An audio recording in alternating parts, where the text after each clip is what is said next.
সুপ্রিয় দর্শকবৃন্দ, চিত্র নিউজ 24-এর পক্ষ থেকে আপনাদেরকে স্বাগত। বাংলাদেশ ও হংকংয়ের ম্যাচ নিয়ে আমরা বাঙালি ফুটবল প্রেমী দর্শকরা অনেক আশাবাদী ছিলাম। সেই আশা পূরণে ব্যর্থ হলেও যোগ্যতার স্বাক্ষর রেখেছে আমাদের খেলোয়াড়রা।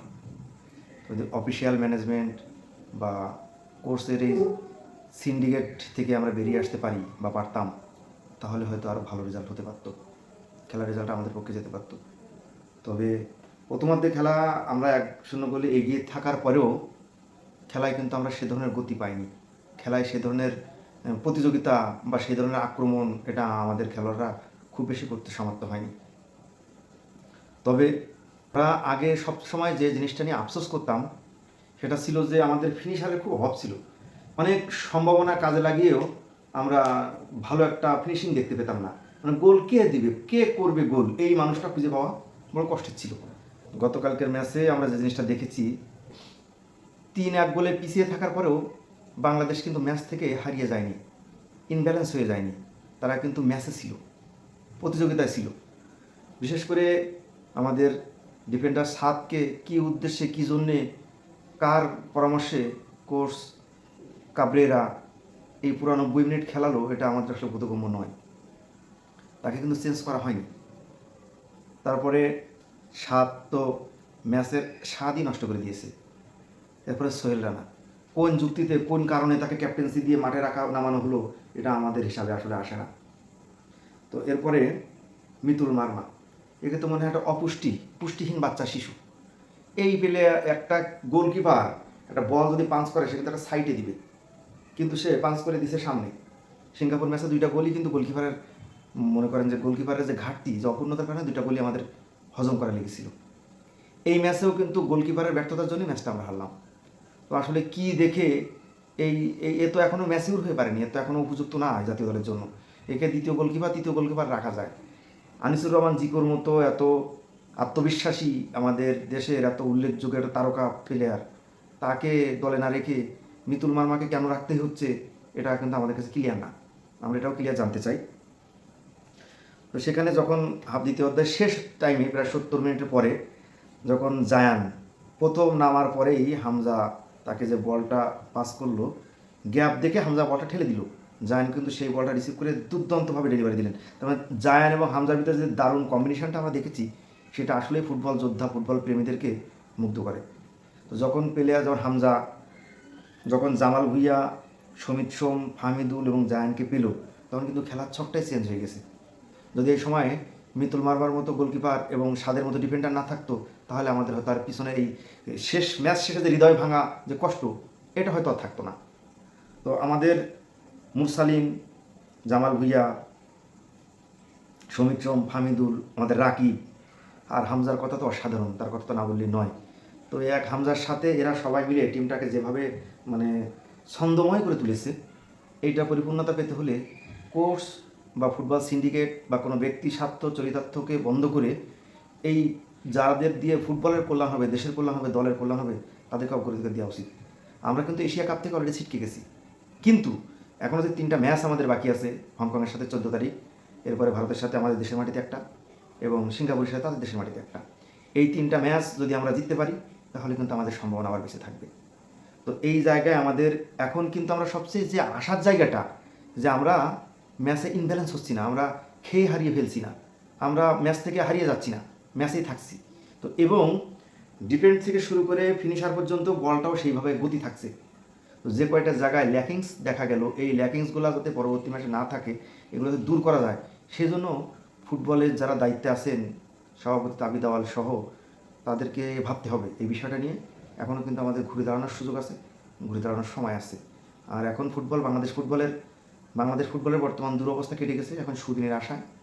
তো এখন যদি আমরা আরেকটু আন্তরিক হই, সিন্ডিকেট থেকে বেরিয়ে আসতে পারি, তাহলে কিন্তু আমাদের এই দল অনেক দূরে এগিয়ে নিয়ে যাওয়া সম্ভব।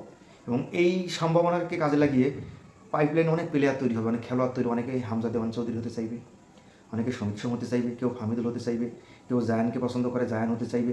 তো এই জন্য কোর্স বা ম্যানেজমেন্টের ব্যক্তি স্বার্থ বা অভ্যন্তরীণ কোন্দল ভুলে গিয়ে আমরা আনিসুর রহমান জিকোকে খুব দ্রুত জাতীয় দলে দেখতে চাই, কারণ তার বিকল্প মিতুল মার্মা এখনও হয়ে উঠতে পারেনি। মিতুল মার্মা ভালো গোলকিপার, মিতুল মার্মা যে ভালো কিপার সেটা আমি অস্বীকার করি না, তবে তার আরও ম্যাচিউর হতে, আরও ম্যাচ খেলা দরকার, আরও সময় দরকার। কারণ এখনও পর্যন্ত একটা জাতীয় দলের গোলকিপার কীভাবে বল সেভ করে সামনে ফেলে অপোনেন্টের পায়ে, এইটা কিন্তু আমার হিসাবে মেলে না। কখনোই বল সামনে ফেলা তো যৌক্তিক কারণ হতে পারে না। বল ফেললে তো যদি সে গ্রিপ করতে অসম্মত হয় তাহলে বল তো সে সাইডে পাস করবে, যে কোনো সাইড হয়, ডান সাইড হয় বাম সাইড, ওইখান থেকে যদি অপোনেন্ট শ্যুট করে তাও বারের বাইরে যাবে। কিন্তু সে কেমনে বল যে সামনে আসলেই সামনে মেরে দেয়, এইটা হিসাব মেলাতে পারলাম না কীভাবে। আর এটা কি ম্যানেজমেন্ট দেখে না? এটা কি কোচ কি তাকে এই প্রশিক্ষণ দেয় না যে না তুমি বল সামনে ফেলবা না, বল তুমি সাইডে দিবা? এই কথাটা কি তাকে বোঝায় না, নাকি সে বোঝে না? সিঙ্গাপুরের বিপক্ষে দুটো গোলই কিন্তু একটাই কারণে হয়েছে, বল সামনে দেওয়ার কারণে। ওই বলটা সাইডে গেলে কিন্তু আর এটা হতো না। আর গতকালকে আমরা যেটা দেখেছি সেটাও কিন্তু তার চরম ব্যর্থতা বা তার ল্যাকিং, সেটা কোনোভাবে অস্বীকার করা যায় না। আমার মনে হয় এখানে যদি আনিসুর রহমান জিকো থাকতেন তাহলে হয়তো এই ধরনের গোল আমাদের কনসেপ্ট করা লাগতো না। এই জন্য আমরা যাতে দ্রুত আনিসুর রহমান জিকোকে পাই সেই ব্যবস্থা করতে বলবো। আর যারা উপযুক্ত না, ফিট না, তাদেরকে সিন্ডিকেট করে টিমে রাখার দরকার নেই। আপনারা নিজেদের স্বার্থ ভুলে যে নিজেদের স্বার্থ বাদ দিয়ে একটু ফুটবলের স্বার্থটা ভাবেন, কাজে লাগবে। আমাদের খেলায় যে আমরা ছিলাম, খেলায় যে আমরা ফিরছি, কালকে মাঠে খেলা শুরু হওয়ার 4 ঘন্টা আগে যে পরিমাণ দর্শক কানায় কানায় ভর্তি। সাধারণ টিকিট 400 টাকা আর ভিআইপি টিকিট 2500 টাকা। টাকা কোনো বিষয় না, দর্শক কানায় কানায় ভর্তি। এখানে কিছুদিন আগেও কিন্তু এই খরা আমাদের ছিল, দর্শক খরা। এই দর্শক খরা কাটাতে বিভিন্ন সময় বিভিন্ন পরামর্শ দিয়েছিল। শহরের লোকজন নাই, ঢাকার লোকজন কর্মব্যস্ত, তারা মাঠে আসতে পারে না, ঢাকার লোকজন ফুটবলমুখী না, এই ফুটবলকে গ্রামে নিয়ে যেতে হবে, বিভিন্ন জেলায় বিভিন্ন উপজেলায় গেম খেলাতে হবে, তাহলে দর্শক হবে। দর্শক টানার জন্য কত চেষ্টা, কিন্তু দর্শক হতো না। এক হামজা দিওয়ান চৌধুরীকে দলে নেওয়ার পর থেকে সেখানে আরও যে সমিত সংযোগ দিয়েছে, আরও যারা যারা আসছে, এক হামজাকে কেন্দ্র করে বাংলাদেশ ফুটবলের একটা গণজোয়ার সৃষ্টি হয়েছে। এখন যে মাঠে ফুটবল শূন্য, দর্শক খরা চলতো, সেই মাঠে কিন্তু এখন দর্শক জায়গা দেওয়া যাচ্ছে না। কারণ আপনারা জানেন যে সিঙ্গাপুর আর বাংলাদেশের ম্যাচে দর্শকরা কিন্তু গ্যালারি, নিরাপত্তা বেষ্টনী ভেঙে মাঠে প্রবেশ করছে, যেখানে সেনাবাহিনী পরিস্থিতি নিয়ন্ত্রণ করার জন্য লাঠিচার্জ করতে বাধ্য হয়েছিল। তো এই অবস্থা, যে মাঠে দর্শক হতোই না, যে মাঠে দর্শক খরা, দর্শক ফেরাতে নানা পরিকল্পনা গ্রহণ করা হতো, সেই মাঠে কিন্তু দর্শক জায়গা দিয়ে পারতেছে না। তো তার মানে খেলার যেটা আমূল পরিবর্তন, বৈপ্লবিক পরিবর্তন হয়েছে, এটা আমরা নিঃসন্দেহে বলতে পারি। এবং গোল খেয়ে পিছিয়ে পড়ার পরেও আবার যে আমরা ঘুরে দাঁড়াতে পারি, সেই সক্ষমতা এখন আমাদের তৈরি হয়েছে। তো এই জন্য আমরা দেশের স্বার্থে, জাতীয় দলের স্বার্থে, আমরা নিজেদের সিন্ডিকেট, নিজেদের স্বজনপ্রীতি ভুলে গিয়ে যারা ভালো খেলে, দলের জন্য, দেশের জন্য যারা ভালো, তাদেরকে আমরা জায়গা দেব, এটা আমাদের প্রত্যাশা। আমরা কালকে দেখেছি হামজার মনোমুগ্ধকর দর্শনীয় গোল দেখার পরে দর্শক কীভাবে উল্লাসে ফিরে পড়েছিল। এবং যখন শেষ মুহূর্তে 3 গোল যখন শোধ হয়, 3-3 হয় স্কোর, তখন দর্শকদের যে একটা উন্মাদনা এবং নিরাপত্তার কাছে দায়িত্বে থাকা পুলিশ সদস্য, আনসার সদস্য, ফায়ার সার্ভিস, তাদেরও যে বাঁধ ভাঙা উল্লাস, যেটা দেখে মনে হয়েছিল যে তারা দায়িত্বে না, তারাও মনে হয় দর্শক। তারা কিন্তু হারিয়ে গেছিল খেলার ভিতরে, মনোমুগ্ধকর খেলায়। তো যে ফাইট, যে প্রতিযোগিতা, আমরা হেরেছি, 4-3 গোলে হেরেছি, কিন্তু এরকম হারলে আমাদের দুঃখ নাই। এটা তো চোখে চোখ রেখে লড়াই করে, বাঘের মতো লড়াই করে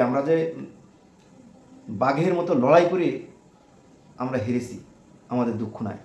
যদিও হারটা হয়েছে হৃদয় ভাঙা হার, কিন্তু এটা গোলকিপারের ব্যর্থতা, ডিফেন্সের ব্যর্থতা না থাকলে হয়তো এই হারটা হতো না। বুঝাও, এই হার থেকেও আমাদের শিক্ষা হলো, আমরা এই শিক্ষাকে কাজে লাগিয়ে আগামী ম্যাচটাতে আমরা ঘুরে দাঁড়াতে পারি। সেজন্য আমাদেরকে অবশ্যই পরিকল্পনা গ্রহণ করতে হবে। আশা করব 14 তারিখের ম্যাচে জায়ান, জামাল ভুঁইয়া, সমিত সোম, ফাহমিদুল, এরাও হামজা চৌধুরীর সাথে বেস্ট 11-এ থাকবে। আর 7 কার সুপারিশের টিমে আছে আমরা জানি না, তবে আশা করব দলের বৃহৎ স্বার্থে, দেশের সাথে তাকে আপাতত একটু বসিয়ে এখানে তপু বর্মন বা আমাদের অন্য কাউকে নিয়ে আসার চেষ্টা করেন, যাতে আমাদের খেলার মানটা ধরে রাখতে পারি। আমাদের ক্রিকেটাররাও বাংলাদেশ ও হংকংয়ের খেলা দেখে উচ্ছ্বাসিত। সবাই যে খেলা দেখেছে সেটা কিন্তু আমরা প্রমাণ পেয়েছি। আমরা ক্রিকেটারদের বিভিন্ন রকম স্ট্যাটাস ফেসবুকে দেখেছি, সাইফ হাসান, নুরুল হাসান সোহান, মুশফিকুর রহিম, রিশাদ হুসাইন, তামিম, আমাদের ক্রিকেটাররাও কিন্তু খেলা দেখেছে, মনোমুগ্ধ হয়েছে, তারা উৎসাহ দিয়েছে, তারা প্রত্যাশা করছে আগামীতে ভালো খেলবে, তারা উৎসাহ দিয়েছে। যেমন হামজা দিওয়ান চৌধুরী যে লেস্টার সিটি, তারাও তাদের পেজে কিন্তু বাংলাদেশের খেলা নিয়ে কিন্তু স্ট্যাটাস দিয়েছে। তো আমরা খেলা কিন্তু বাংলাদেশের খেলা এখন দেশের গণ্ডি পেরিয়ে বহির্বিশ্বের বিভিন্ন দেশের কাছেও কিন্তু সমাদৃত হচ্ছে। তো আমাদের এখনও ঘুরে দাঁড়ানোর সুযোগ আছে, সময় আছে, আশা করি আমরা এটা কাজে লাগাবো। সবাইকে ধন্যবাদ।